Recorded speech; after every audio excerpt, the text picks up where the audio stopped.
نحمده ونستعينه ونستغفره ونعوذ بالله من شرور أنفسنا ومن سيئات أعمالنا من يهده الله فلا مضل له ومن يضلل فلا هادي له وأشهد أن لا إله إلا الله وحده لا شريك له وأشهد أن محمدا عبده ورسوله فإن خير الحديث كتاب الله وخير الهدي هدي محمد صلى الله عليه وسلم وشر الأمور محدثاتها وكل محدثة بدعة وكل بدعة ضلالة وكل ضلالة في النار. فأعوذ بالله السميع العليم من الشيطان الرجيم. بسم الله الرحمن الرحيم. يا أيها الذين آمنوا اتقوا الله حق تقاته ولا تموتن إلا وأنتم مسلمون. يا أيها الناس اتقوا ربكم الذي خلقكم من نفس واحدة وخلق منها زوجها وبث منهما رجالا كثيرا ونساء واتقوا الله الذي تساءلون به والأرحام إن الله كان عليكم رقيبا. يا أيها الذين آمنوا اتقوا الله وقولوا قولا سديدا يصلح لكم أعمالكم ويغفر لكم ذنوبكم ومن يطع الله ورسوله فقد فاز فوزا عظيما.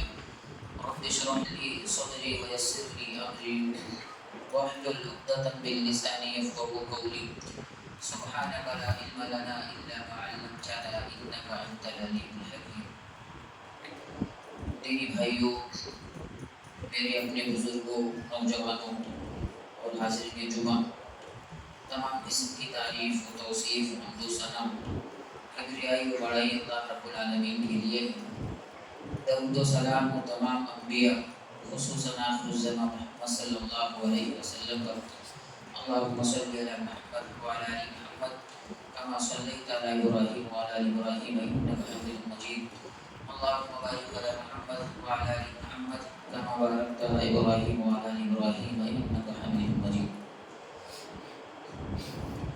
دینی بھائیوں، آج کے اس خطبے میں انشاءاللہ اللہ کی توفیق سے سورہ اعراف کی ابتدائی چند آیات کی روشنی میں کچھ باتیں آپ حضرات کے سامنے رکھنے کی کوشش کروں گا۔ اللہ تعالیٰ سے دعا ہے کہ اللہ تعالیٰ مجھے حق بات کہنے، ہم سبوں کو حق بات سننے، اور وہ باتیں اگر سمجھ میں آئیں تو اللہ تعالیٰ عمل کی توفیق عطا فرمائے۔ اس لیے کہ اصل مقصد عمل ہے، عمل سے زندگی بنتی ہے، عمل سے ہی انقلاب آتا ہے۔ یہ عمل نہ ہو اور عمل کا شوق و جذبہ نہ ہو تو ساری کوششیں بیکار ہوں۔ صحیح بخاری کا ایک واقعہ ہے، ایک مرتبہ اللہ کے نبی صلی اللہ علیہ وسلم نماز پڑھا رہے تھے اور صحابہ آپ کے پیچھے تھے۔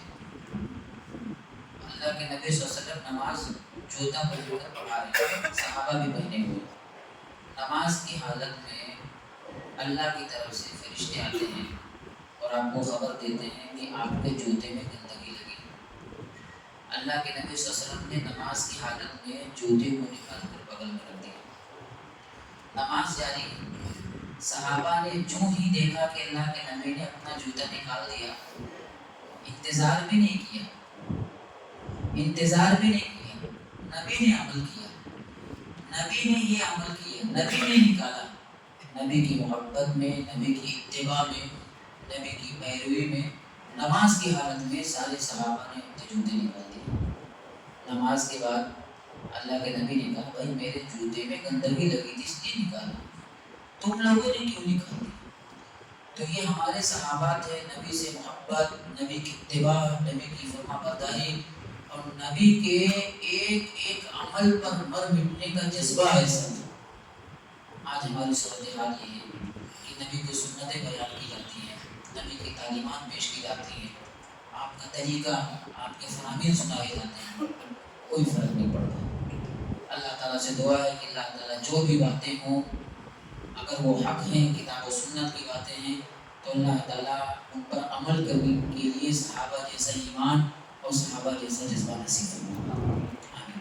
اللہ تعالیٰ نے بیان فرمایا، وَلَقَدْ خَلَقْنَاكُمْ ثُمَّ صَوَّرْنَاكُمْ ثُمَّ قُلْنَا لِلْمَلَائِكَةِ اسْجُدُوا لِآدَمَ فَسَجَدُوا إِلَّا إِبْلِيسَ۔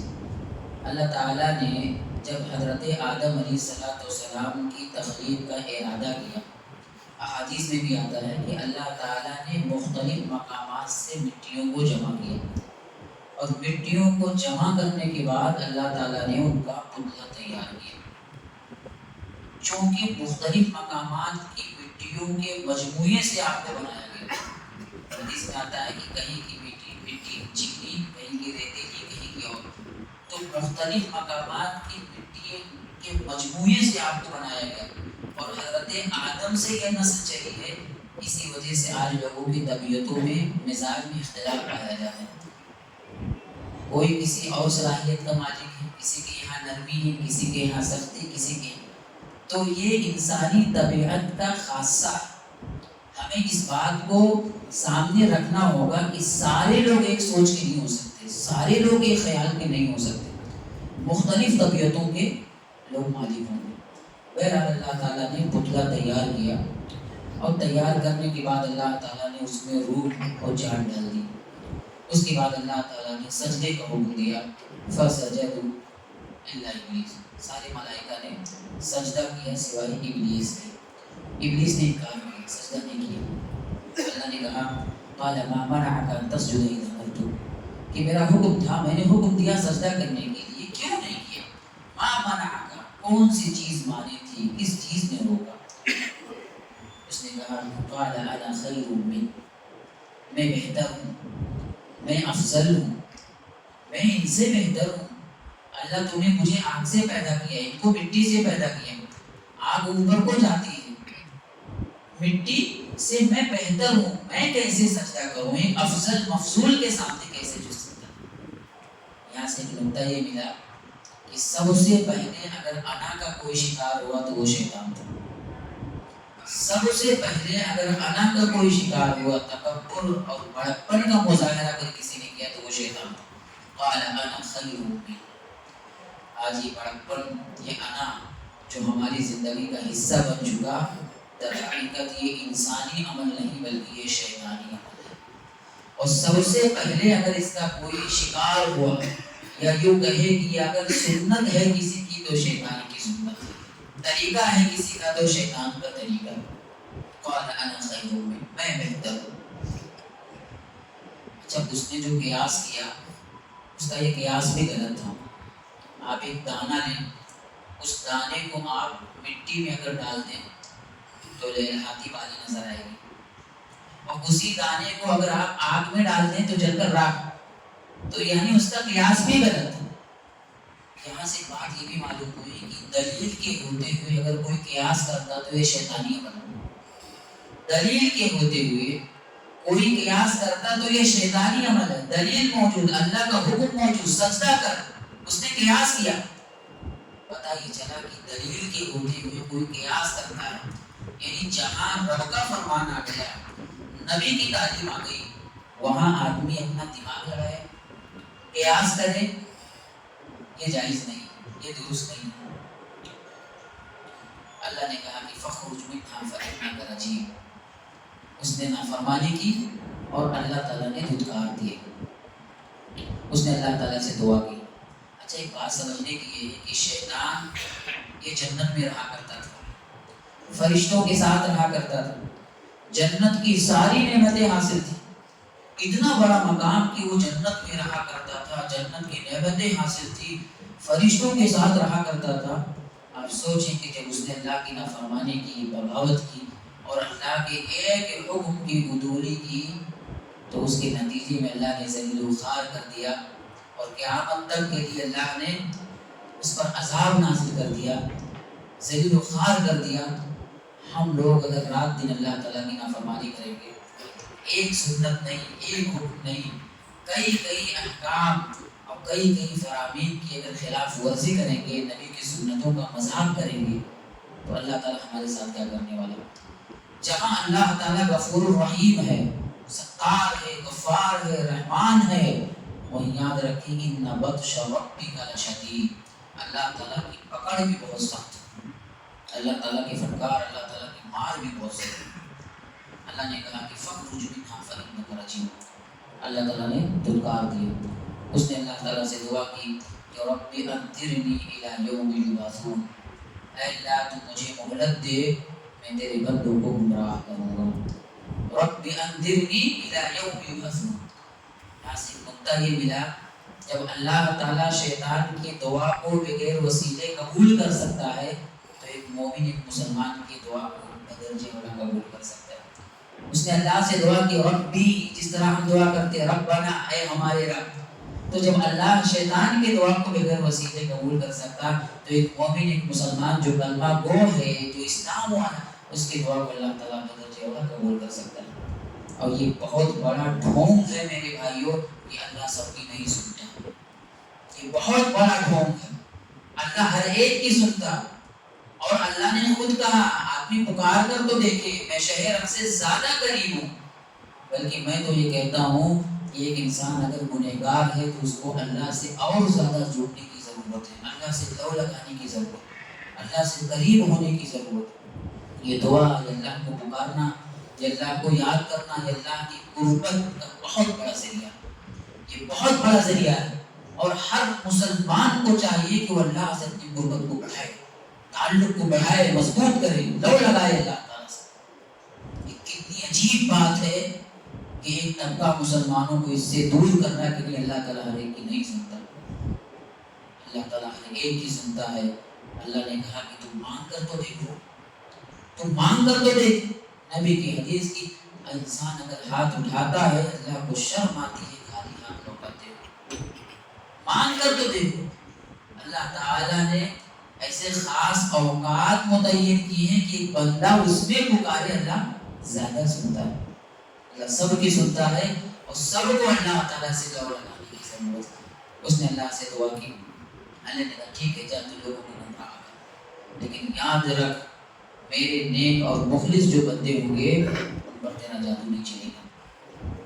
اس نے کہا لَأَقْعُدَنَّ لَهُمْ صِرَاطَكَ الْمُسْتَقِيمَ، میں صراط مستقیم پر بیٹھوں گا اور تیرے بندوں کو گمراہ کروں گا۔ ایسی بات یہ معلوم ہوئی کہ جو بھی خیر کے راستے ہیں، بھلائی اور نیکی کے راستے ہیں، وہاں ہمیں شیطان ملے گا۔ لَأَقْعُدَنَّ لَهُمْ صِرَاطَكَ الْمُسْتَقِيمَ، میں صراط مستقیم پر بیٹھوں گا۔ کیوں؟ استقبال کے لیے؟ کیوں؟ سپورٹ کے لیے نہیں، گمراہ کرنے کے لیے۔ لَأَقْعُدَنَّ لَهُمْ صِرَاطَكَ الْمُسْتَقِيمَ، جو بھی سیدھا راستہ، سچا اسلام کا راستہ، جنت کا راستہ، وہاں آپ کو شیطان ملے گا۔ آپ کے دل میں یہ خیال پیدا ہوگا کہ میرے پاس جو کچھ ہے یہ اللہ کا دیا ہوا ہے، اللہ کے راستے میں خرچ کرنا چاہیے۔ آپ کو وہاں شیطان ملے گا نہیں، بڑی محنت سے کمایا، اتنی محنت کے بعد، کوشش کے بعد یہ چیز ہاتھ آئی، کیسے خرچہ کر؟ آپ کو شیطان ملے گا۔ آپ کے دل میں یہ خیال پیدا ہوگا کہ نہیں اذان ہو گئی، اب نماز کے لیے چلنا چاہیے، دکان بند کر دینی چاہیے، آپ کو شیطان گمراہ کر دے نہیں۔ کتنے لوگ اگر واپس چلے جائیں گے نقصان ہوگا، بات بھی پڑھ لیں گے۔ آپ کے دل میں یہ خیال پیدا ہوگا کہ نہیں فلاں نے ہمارا رشتہ دار ہے، جیسا بھی ہے اپنا رشتہ دار ہے، اسے معاف کر دینا چاہیے۔ آپ کے دل میں شیطان وسوسہ ڈالے گا نہیں اس نے بہت غلط کیا، ایسے کیسے معاف کر سکتا۔ جو بھی خیر کے راستے، لَأَقْعُدَنَّ لَهُمْ صِرَاطَكَ الْمُسْتَقِيمَ، میں صراط مستقیم پر بیٹھوں گا۔ مطلب یہ ہے کہ جو بھی نیکی کے راستے، بھلائی اور خیر کے راستے، جو جنت کا راستہ ہے، وہاں آپ کو شیطان ملے گا، اور نہ صرف ملے گا بلکہ گمراہ کرنے کی کوشش کرے گا، اور ہر ممکن کوشش کرے گا۔ اچھا یہاں سے بات یہ بھی معلوم ہوئی لَأَقْعُدَنَّ لَهُمْ صِرَاطَكَ الْمُسْتَقِيمَ، میں صراط مستقیم پر بیٹھوں گا۔ آج ہمارے بہت سارے بھائی کہتے ہیں کہ چاروں برحق، نہیں میرے بھائی، شیطان بھی جانتا ہے کہ حق کا راستہ، جنت کا راستہ وہ ایک ہی ہے، اور وہ کتاب و سنت کا راستہ ہے۔ شیطان بھی جانتا ہے کہ اس کے علاوہ جو بھی راستے ہیں وہ گمراہی کے راستے ہیں، وہاں محنت کرنے کی ضرورت ہے، وہ تو خود گمراہ ہو رہی ہے۔ ایک بات یہ بھی سمجھنے کی ہے لَأَقْعُدَنَّ لَهُمْ صِرَاطَكَ الْمُسْتَقِيمَ، میں صراط مستقیم پر بیٹھوں گا۔ وہ کھڑا کیوں نہیں ہے؟ بیٹھوں گا مطلب یہ ہے کہ میں راستے سے لگ کر، چپک کر، جھک کر بیٹھوں گا۔ آدمی کھڑا ہو تو دور سے نظر آئے وہ کھڑا ہے، نہیں، خاموشی کے ساتھ بیٹھا ہے تاکہ نظر نہ آئے، لوگ آئیں اور ان کا شکایت کریں، ان کو گمراہ کرنے کی کوشش کریں۔ اللہ تعالیٰ نے کہا کہ ثم لآتینہم من بین ایدیہم ومن خلفہم وعن ایمانہم وعن شمائلہم ولا تجد اکثرہم شاکرین۔ آپ چال دیکھیں، اس کی کوشش دیکھیں، انداز دیکھیں۔ اللہ نے کہا کہ ثم لآتینہم من بین ایدیہم ومن خلفہم وعن ایمانہم وعن شمائلہم ولا تجد اکثرہم شاکرین۔ میں تیرے بندوں کے آگے سے بھی آؤں گا، پیچھے سے بھی آؤں گا، دائیں سے بھی آؤں گا، بائیں سے بھی آؤں گا، چاروں طرف سے آؤں گا۔ ولا تجد اکثرہم شاکرین، اور تو اکثر لوگوں کو ناشکرا پائے گا، یعنی اکثر کو میں گمراہ۔ یہ آگے سے آؤں گا، پیچھے سے آؤں گا، دائیں سے آؤں گا، بائیں سے آؤں گا، اس کا کیا مطلب؟ آگے سے آؤں گا یعنی دنیا کے راستے سے آؤں گا، دنیا کی رنگینیوں کو، چمک دمک کو تیرے بندوں کے سامنے اس طرح پیش کروں گا کہ اس کے شکار ہو جائیں گے۔ بائیں سے آؤں گا یعنی برائیوں کے راستے سے آؤں گا، طرح طرح کی برائیوں کو، بے حیائیوں کو تیرے بندوں کے سامنے اس طرح پیش کروں گا کہ اس میں مست ہو جائیں گے۔ دائیں سے آؤں گا یعنی نیکیوں کے راستے سے آؤں گا، تیرے بندوں کے یہاں کبھی اپنے مسلمان ہونے کا احساس بھی ہوگا، اللہ کی محبت کسی موقع سے جاگ اٹھے گی، کوئی نیکی اور ثواب کا کام بھی کریں گے، غرور و گھمنڈ میں مبتلا کر کے اسے میں تباہ و برباد کر دوں گا۔ پیچھے سے آؤں گا یعنی آخرت کے راستے سے آؤں گا، آخرت کا جو ڈر ہوتا ہے، جو خوف ہوتا ہے، اور اللہ کے سامنے حاضر ہونے کا اور اللہ کے سامنے جواب دینے کا جو ڈر ہوتا، تیرے بندوں کے دل و دماغ سے نکال دوں گا، وہ بالکل مست ہو جائیں گے۔ وَلَا تَجِدُ أَكْثَرَهُمْ شَاكِرِينَ، اور تو اکثر لوگوں کو ناشکرا پائے گا۔ یہاں سے بہت بڑی بات یہ معلوم ہوئی کہ دنیا میں اچھے لوگوں کی تعداد بہت کم ہے۔ دنیا میں اچھے لوگوں کی تعداد بہت کم ہے، برے لوگ زیادہ ہیں۔ وَلَا تَجِدُ أَكْثَرَهُمْ شَاكِرِينَ، اکثر لوگ یہ ناشکرے ہوں گے۔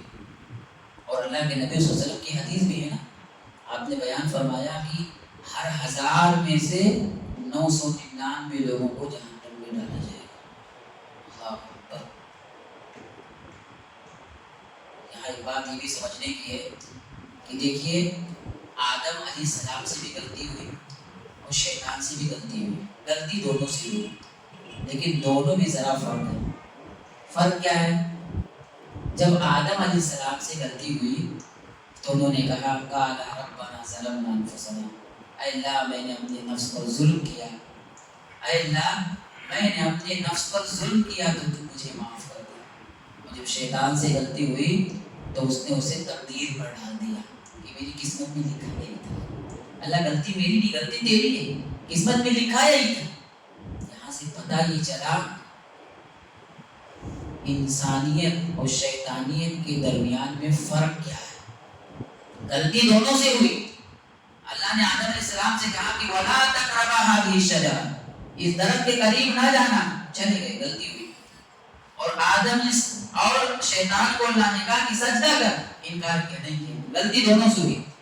لیکن فرق ہے، فرق ہے، آدم علیہ السلام سے غلطی ہوئی، انہوں نے اللہ سے رجوع کیا، لیکن شیطان نے نہیں کیا۔ یہاں سے دونوں کے درمیان فرق، یعنی ایک جو مسلمان ہوتا، جو مومن ہوتا ہے، جب انسان ہونے کی وجہ سے کبھی گناہ ہو جائے تو وہ رجوع کرتا ہے، لیکن جو گناہوں پر اڑا رہے، گناہ پر گناہ کرتا رہے اور اس کی پوری زندگی گناہوں سے سیاہ ہو جائے، گناہ ہی اس کا مشن بن جائے، پھر خیر منانا چاہیے، دیکھنا چاہیے، چیک کرنا چاہیے، کیونکہ یہ آدم علیہ السلام کی سنت نہیں ہے، یہ آدم علیہ السلام کا طریقہ نہیں ہے، بلکہ یہ شیطان کا طریقہ۔ اللہ نے کہا کہ ٹھیک ہے، جا میرے بندوں کو گمراہ کر، لیکن یاد رکھنا جو میرے نیک اور مخلص بندے ہوں گے ان پر تیرا جادو نہیں چلے گا، میرے نیک اور مخلص بندے ہوں گے ان پر تیرا جادو نہیں چلے گا۔ سوال یہ پیدا ہوتا ہے، کیا واقعی اللہ کے جو نیک اور مخلص بندے ہوتے شیطان کو جادو پر نہیں چلتا؟ کیا واقعی جو اللہ کے نیک اور مخلص بندے ہوتے، ایمان میں مضبوط ہوتے، کیا واقعی شیطان کا جادو پر نہیں چلتا؟ کیا واقعی ان سے گناہ غلطی نہیں ہوتی؟ دیکھیے، شیطان سب سے زیادہ خوش قسمت سے ہوتا، شیطان سب سے زیادہ خوش اس وقت ہوتا ہے کہ جب ایک مسلمان کی زندگی میں شرک کا دخول ہو جائے، وہ شرک کا ارتکاب کرنے لگے، شیطان کو سب سے زیادہ خوشی ہوتی، اس لیے کہ اللہ نے کہا کہ ان اللہ لا یغفر ان یشرک بہ ویغفر ما دون ذلک لمن یشاء۔ اس روئے زمین کا سب سے بڑا اگر کوئی گناہ ہے، گناہ عظیم اگر کوئی ہے تو وہ شرک ہے۔ ایک مومن مسلمان جب وہ شرک کا ارتکاب کرنے لگے، اس کی زندگی میں شرک آ جائے تو شیطان کو سب سے زیادہ خوشی ہوتی، اس لیے کہ سب سے بڑا گناہ شیطان کو سب سے زیادہ تکلیف کب ہوتی؟ شیطان کو سب سے زیادہ تکلیف اس وقت ہوتی کہ جب ایک مومن، ایک مسلمان کلمہ گو انسان ہونے کی وجہ سے، بشر ہونے کی وجہ سے زندگی کے کسی بھی موڑ پر اگر گناہ ہو جائے، غلطی ہو جائے تو توبہ استغفار کرے۔ جب بھی انسان ہونے کی وجہ سے، بشر ہونے کی وجہ سے زندگی کے کسی بھی موڑ پر جب گناہ ہو جائے وہ توبہ استغفار کرتا ہے تو شیطان چیخو پکار لگاتا، وہ تڑپ اٹھتا کہ رات دن اس کے پیچھے لگا رہا، محنت کرتا رہا، کوشش کرتا رہا، بڑی مشکل سے اس نے گناہ کیا، توبہ استغفار کر لیا، میری پوری محنت برباد ہو گئی، پوری کوشش برباد ہو گئی۔ تو جو اللہ کے نیک اور مخلص بندے ہوتے ہیں، جو سچے مومن و مسلمان ہوتے، زندگی کے کسی بھی موڑ پر جب گناہ ہو جائے، نادم و شرمندہ ہوتے تو وہ استغفار کرتے، اللہ تعالیٰ سے لو لگانے کی کوشش کرتے۔ لیکن شیطان نے جو وعدہ اللہ سے کیا کہ اللہ تو مجھے مہلت دے، تیرے بندوں کو گمراہ کروں گا، نہ صرف اسے یاد ہے بلکہ اس کو پورا کرنے کی ہر ممکن کوشش کر رہا ہے۔ اور آپ دیکھیں آج وہ کامیاب نظر آ رہا ہے۔ ہر شخص کسی نہ کسی لحاظ سے شیطان کے چنگل میں چل رہا نظر آ رہا ہے۔ ہر شخص، کیا عالم، کیا جاہل، کیا عام، کیا خاص، ہر شخص کسی نہ کسی لحاظ سے وہ شیطان کے چنگل میں جکڑا نظر آ رہا ہے۔ جو اس نے اللہ سے وعدہ کیا نہ صرف یاد ہے بلکہ اس کو پورا کرنے کی ہر ممکن کوشش کر رہا ہے۔ ہم مسلمان ہیں، کلمہ گو ہیں، فجر کے لیے اٹھنے کا اہتمام کریں نہ کریں، ہم سے پہلے وہ بیدار ہو کر بیٹھے رہتا پورا کرنے کے لیے۔ لیکن ہم نے جو اللہ تعالیٰ سے وعدہ کیا عہد الست میں، ہم سب کو معلوم ہونا چاہیے کہ اللہ تعالیٰ نے حضرت آدم علیہ السلام کی پیٹھ سے ہم سب کو اللہ نے پیدا کیا تھا عہد الست میں۔ مجھے، آپ کو، سب کو، قیامت تک آنے والے جتنے مسلمان ہیں اللہ نے سب کو پیدا کیا تھا۔ اور سب کو پیدا کرنے کے بعد حدیث میں آتا ہے کہ چیونٹیوں کی شکل میں اللہ نے سب کو حاضر کیا اور کہا کہ الست بربکم، یہ بتاؤ کیا میں تمہارا رب نہیں ہوں، تمہارا خالق نہیں ہوں، میں نے پیدا نہیں کیا، سب کچھ میں کرنے والا۔ اللہ نے سب سے وعدہ لیا، سب نے وعدہ کیا، قالوا بلا، کیوں نہیں اللہ تعالیٰ تو ہی ہمارا مالک، تو ہی سب کچھ۔ لیکن آج وہ وعدہ یاد نہیں ہے، آج وہ وعدہ یاد نہیں ہے۔ اللہ نے کس لیے پیدا کیا، ہماری زندگی کا مقصد کیا ہے، ہمیں کیا کرنا ہے، مرنا بھی ہے، حسابوں کی کوئی پرواہ نہیں، زندگی میں مست ہے، زندگی میں مست ہے۔ بلکہ اللہ اکبر، کتنے مسلمان ایسے ہیں جو شیطانوں والا کام کر رہے ہیں۔ شیطان جو ہمارا دشمن ہے، جو گمراہ کرنے کی ہر ممکن کوشش کر رہا، اور اس نے جو حربہ، جو جال بچھایا، ہر لحاظ سے وہ کامیاب نظر آ رہا، ہر سب شکار نظر آ رہا، وہ ہر ممکن کوشش کر رہا ہے۔ آپ دیکھیں اس کو ناکام بنانا تو دور کی بات، کتنے مسلمان ایسے جو شیطانوں والا کام کر رہے ہیں، بلکہ شیطان کے مشن سے جڑے ہوئے ہیں اور اس کو کامیاب بنانے کی ہر ممکن کوشش کر رہے ہیں۔ کتنے مسلمان ایسے آپ کو مل جائیں گے۔ اللہ سے دعا ہے کہ اللہ تعالیٰ ہمیں اپنی زندگی کے مقصد کو سمجھنے کی توفیق عطا فرمائے۔ اللہ سے دعا کرے کہ اللہ تعالیٰ ہماری زندگی کا جو مقصد ہے، اللہ نے جس لیے پیدا کیا، اس مقصد کو سامنے رکھ کر اللہ زندگی گزارنے کی توفیق عطا فرمائے۔ ایک خاص بات، بلکہ ایک خاص پیغام آپ کے سامنے رکھ کر میں اپنی بات ختم کروں کہ دیکھیے ہم سب مسلمان ہیں، اللہ نے ہم کو پیدا کیا، ہم غیروں کی طرح نہیں ہیں، ہم مسلمان ہیں، ہماری کچھ ذمہ داریاں ہیں۔ بلکہ اسلام تو ہر وقت قربانیاں چاہتے ہیں، وقت کی قربانی، جان کی، مال کی، ہر جیسی، یعنی اسلام کے مطابق ہماری اپنی زندگی ہونی چاہیے۔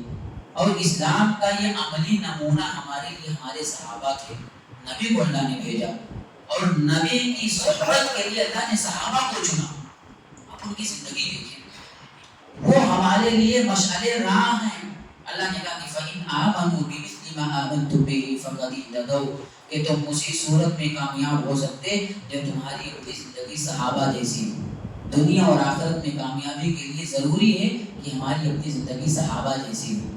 وہ ہمارے لیے آئینہ ہیں، وہ ہمارے لیے مشعل راہ ہیں، وہ آئیڈیل ہیں. ان کی زندگی کے مطابق ہماری اپنی زندگی ہونی چاہیے. ہم صحابہ کی زندگی دیکھیں، وقت کی قربانی، صحابہ اس کے لیے تیار.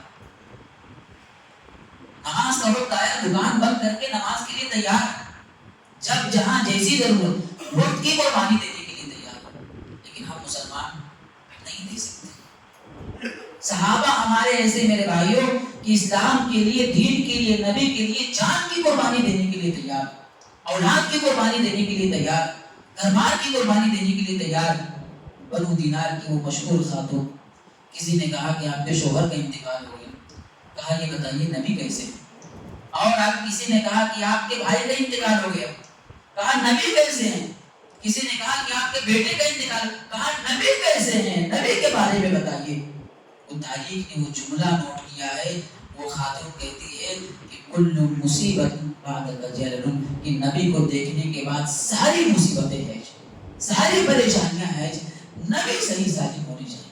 یہ محبت تھی دین کے حوالے سے، نبی کے حوالے سے. یہ محبت تھی، یہ ایمان تھا ان کا کہ جان کی قربانی، اولاد کی قربانی، مال کی قربانی کی ہم بات کریں. اللہ کے نبی صلی اللہ علیہ وسلم نے اعلان کیا. عمر بن خطاب رضی اللہ تعالیٰ عنہ اس شوق میں ہیں کہ آج ہم ابو بکر سے آگے نکل جائیں گے. آج موقع ہے، ہم ابو بکر سے آگے نکل جائیں گے. عمر بن خطاب رضی اللہ تعالیٰ عنہ اپنے گھر کے 2 حصے کرتے ہیں. ایک حصہ نبی کی خدمت میں لے کر حاضر ہیں شوق کے ساتھ کہ آج ابو بکر سے آگے نکل جاؤں گا. لیکن کیا دیکھتے ہیں کہ ابو بکر صدیق رضی اللہ تعالیٰ عنہ اپنے گھر کا کل حصہ لے کر نبی کی خدمت میں حاضر. یہ شوق تھا، یہ جذبہ تھا میرے بھائی. اللہ کے نبی نے اعلان کیا، سارے لوگوں نے بڑھ چڑھ کر حصہ لیا.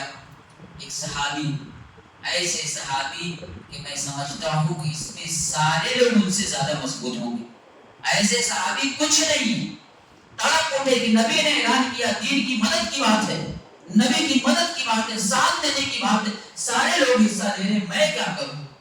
جانتے ہیں آپ، وہ صحابی رسول جا کر ایک یہودی کے باغ میں نوکری کرتے ہیں، محنت مزدوری کرتے ہیں، اور شام میں جو حصہ ملتا ہے وہ لا کر نبی کی خدمت میں پیش کر دیتے ہیں. یہ شوق تھا میرے بھائیوں، یہ جذبہ. کتنے واقعات ایسے موجود.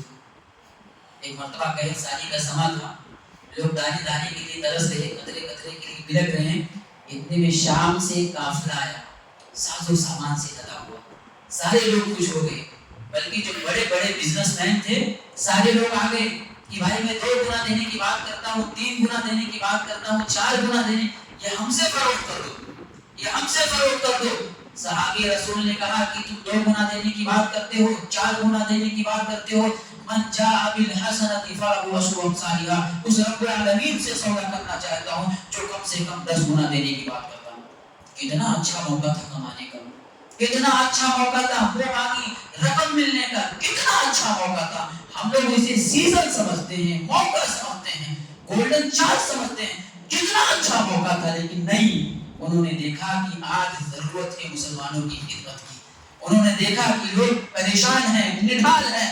انہوں نے موقع سمجھا اسلام کی خدمت کی، مسلمانوں کی مدد کی. میرے بھائیوں، کہا اس رب العالمین سے سودا کرنا چاہتا ہوں جو کم سے کم 10 گنا دینے کی بات کرتا ہے. یہ ایمان تھا، یہ ایمان تھا. دین کی مدد کی اور خدمت کا شوق تھا. اب نبی کے فرامین پر یہ ایمان جذبہ دیکھیے میرے بھائی، یہ جذبہ، یہ ایمان دیکھیے.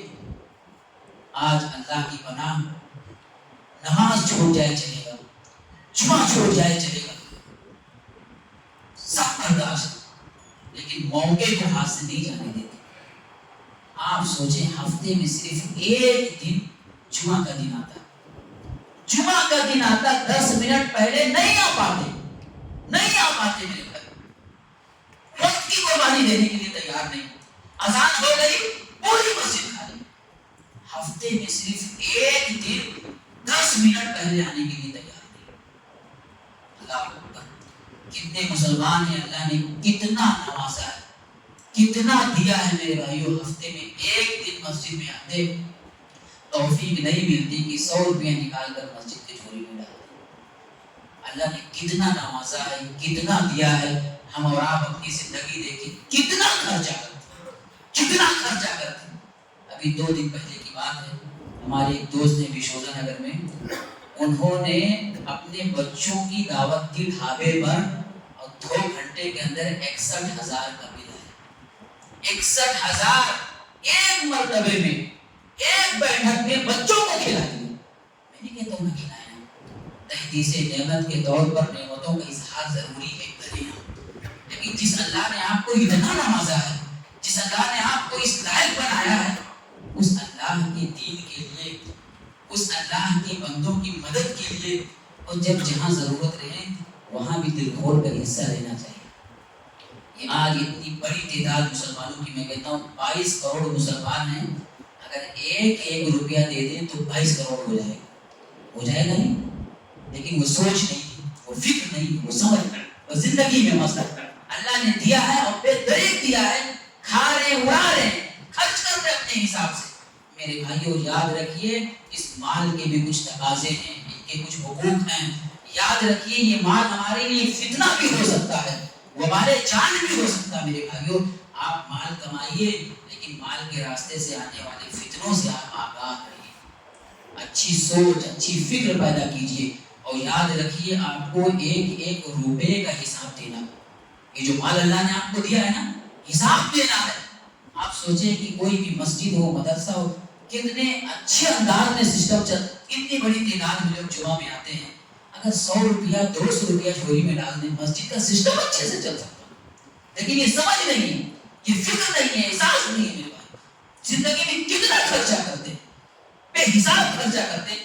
اور بلکہ بعض لوگ تو ایسے اللہ نے اتنا دے دیا کہ کئی نسلیں کھا سکتی، لیکن ہفتے میں بھی توفیق نہیں ملتی کہ مسجد کی جھولی میں کچھ نہیں ملتا. اچھی فکر اچھی سوچ پیدا کرے. میں ایک واقعہ، زندہ واقعہ سنا کے میں اپنی بات ختم، وقت بھی کم ہو رہا ہے. ایک ہمارے دوست ہیں بنگلور کے، انہوں نے فون کیا کہ مولانا میرے والد نے ہم لوگوں کے لیے بہت کچھ کیا، اتنا بنایا کہ کئی نسلیں کھا سکتی. میں نے کہا پھر؟ انہوں نے کہا کہ بیوی سے میری بات چل رہی تھی، ہم دونوں نے مشورہ کیا کہ میرے والد نے اتنا کچھ کیا، اتنا بنایا کہ کئی نسلیں کھا سکتی. آج وہ بیمار ہیں، وہ ہر چیز کھا نہیں سکتے، ساری نعمتیں موجود ہونے کے باوجود بھی وہ فائدہ نہیں اٹھا سکتے. ہم لوگ سوچتے ہیں کہ اتنی پراپرٹی انہوں نے بنائی، کوئی ایک پراپرٹی زمین بیچ کر ان کے لیے وقف کرتے ہیں. ہم لوگ کم سے کم ان کو بھی تو کچھ فائدہ ملے. اتنا انہوں نے بنایا کہ کئی نسلیں کھا سکتی ہیں، ان کو کیا ملا؟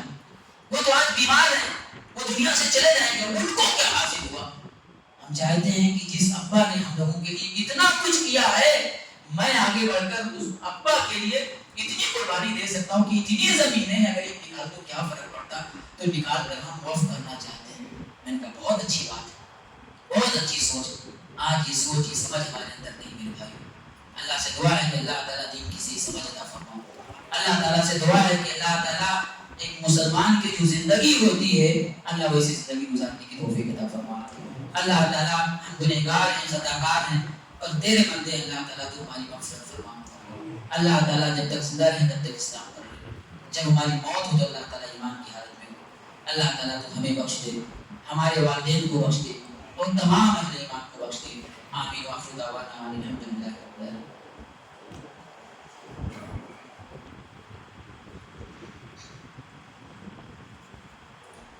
إن الحمد لله نحمده ونستعينه ونستغفره ونعوذ بالله من شرور أنفسنا ومن سيئات أعمالنا. من يهده الله فلا مضل له ومن يضلل فلا هادي له. وأشهد أن لا إله إلا الله وحده لا شريك له وأشهد أن محمدا عبده ورسوله. فإن خير الحديث كتاب الله وخير الهدي هدي محمد صلى الله عليه وسلم وشر الأمور محدثاتها وكل محدثة بدعة وكل بدعة ضلالة وكل ضلالة في النار. فأعوذ بالله السميع العليم من الشيطان الرجيم. بسم الله الرحمن الرحيم. إن الله وملائكته يصلون على النبي يا أيها الذين آمنوا صلوا عليه وسلموا تسليما. اللهم صل على محمد وعلى آل محمد كما صليت على إبراهيم وعلى آل إبراهيم إنك حميد مجيد. اللهم بارك على محمد وعلى آل محمد كما باركت على إبراهيم وعلى آل إبراهيم إنك حميد مجيد. دینی بھائیوں، ایک خاص اعلان آپ سب کی خدمت میں ہے. آپ سب جانتے ہیں کہ امام بخاری یونیورسٹی جو کشن گنج میں زیر تعمیر ہے، الحمدللہ اللہ کی توفیق سے وہ بن کر تیار ہو گئی ہے۔ یعنی ہندوستان کی تاریخ میں یہ ایک طرح سے انقلابی کام ہے، تاریخی کام ہے کہ اتنی کم مدت میں اتنے بڑے پیمانے پر یہ یونیورسٹی الحمدللہ بن کر تیار ہو گئی ہے۔ یہ بس اللہ کی مدد اور آپ سب کا تعاون تھا کہ آپ نے اس کی ضرورت کو محسوس کیا، اور اتنی کم مدت میں آدمی ایک بلڈنگ بناتا ہے تو 4 سال لگ جاتے ہیں، 5 بلڈنگیں الحمدللہ بن کر تیار ہو گئی ہیں۔ اب یونیورسٹی اس پوزیشن میں ہے کہ پرمیشن ملتے ہی وہ چل سکتی ہے انشاءاللہ۔ یونیورسٹی بن گئی، لیکن ظاہر اس کو چلانے کے لیے کچھ انتظامات کرنے پڑتے ہیں، جیسے کلاس روم میں کرسیاں، ٹیبل وغیرہ، بورڈ وغیرہ الیکٹرانک رکھنا ہے، اس کے علاوہ لائبریری میں کتابیں وغیرہ، فرنیچر، کیبنز وغیرہ، ہال ایک ہے بڑا آڈیٹوریم ہال، اس میں کرسیاں وغیرہ، لائٹنگ وغیرہ، اور بھی اس طرح کی جو بیسک چیزیں ہیں جو ایک یونیورسٹی کو چلانے کے لیے ضرورت پڑتی ہے، بس ان کی ضرورت ہے۔ الحمدللہ 15 تاریخ کو پچھلے مہینے میں گورنمنٹ ٹیم آئی تھی، انہوں نے معائنہ کیا، خوشی کا اظہار کیا، اور چند چیزوں کی طرف انہوں نے اشارہ بھی کیا کہ یہ چیزیں بھی ہونی چاہیے۔ قریب 1,30,00,000 کی اور ضرورت ہے، انشاءاللہ یہ 1.5 مہینے میں پورا کرنا ہے، اور اس کے پورا کرنے کے بعد انشاءاللہ پھر یونیورسٹی تیار ہو جائے گی، چلنے لگے گی۔ آپ سب سے گزارش ہے کہ جس قدر جتنا ہو سکے آپ لوگ ایک مرتبہ پھر بڑھ چڑھ کر حصہ لیں۔ اس سے پہلے بھی آپ کی مسجد میں اعلان ہوا، الحمدللہ بہترین تعاون آپ لوگوں کی طرف سے ہوا ہے۔ آپ سب سے گزارش ہے کہ اگر آن لائن بھی دینا چاہیں دے سکتے ہیں، قسطوں میں دینا چاہیں تو دے سکتے ہیں، یا ابھی دینا چاہیں یا بعد میں دینا چاہیں، باہر احباب ہے انشاءاللہ آپ لوگ دے سکتے ہیں۔ اور آج ہم لوگوں کی ایک خاص میٹنگ بھی ہے کہ یونیورسٹی کے تعلق سے کچھ باتیں ہوں، کس طرح کیا کیا جائے۔ تو آپ سب سے گزارش ہے کہ آپ سب لوگ بھی تھوڑا تھوڑا، کوئی ایک کرسی کا حصہ لے سکتا ہے، کوئی 2-5 کا لے سکتا ہے، اس میں کئی ایک چیزیں ہیں، اپنے حساب سے آپ لوگ انشاءاللہ تعالیٰ حصہ لے سکتے ہیں۔ کوئی خصوصی ملاقات کرنا چاہتا ہے، چیئرمین صاحب بھی موجود آج آئے ہوئے ہیں جو کہ ہماری میٹنگ ہے، تو آپ ان سے بھی مل سکتے ہیں انشاءاللہ۔ لیکن ہر شخص اپنے طور پر دیکھیے، یہ صرف میرا آپ کا خواب نہیں، یہ سب کا خواب ہے۔ میں اگر بنانا چاہوں نہیں بنا سکتا ہوں، کیونکہ اسباب نہیں ہیں، وسائل نہیں ہیں۔ تو اللہ تعالیٰ نے اگر کسی کو اسباب مہیا کیے ہیں، وسائل ہیں، اور وہ ایک خواب لے کر چلا ہے، اور ایسا خواب جو ہم سب کا خواب ہے، اور ہم سب کا خواب پورا ہو رہا ہے، تو ہم سب کو خوش ہونا چاہیے اور اپنے طور پر اس میں حصہ لینا چاہیے۔ اللہ تعالیٰ آپ سب کو جزائے خیر دے۔ ان اللہ یأمر بالعدل والإحسان وإيتاء ذي القربى وينهى عن الفحشاء والمنكر والبغي يعظكم لعلكم تذكرون ولذكر الله أكبر والله يعلم ما تصنعون۔